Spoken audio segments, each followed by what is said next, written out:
ભાઈ। હું આ શાળામાં છેલ્લા 10 વર્ષથી અભ્યાસ કરું છું।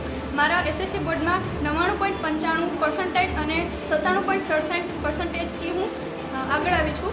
અને શાળાના શિક્ષકો, વિઠલાણી સરના માર્ગદર્શન, માતા પિતાના પ્રોત્સાહન અને વડીલોના આશીર્વાદથી હું શ્રેષ્ઠ પરિણામ મેળવી શકું છું। મને મારી શાળા પર ગર્વ છે। મારું નામ કૃષ્ણા યોગેશભાઈ હાથલિયા।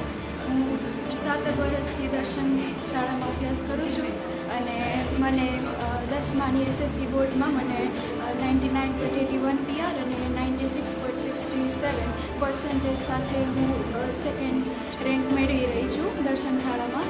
અને વિઠલાણી સરનો અને તેમના સ્ટાફનો સહકાર અને મારા માતા પિતાનું પ્રોત્સાહન અને ભગવાનની દયાથી હું એટલો પર્સન્ટેજ મેળવી શકું છું। ધન્યવાદ।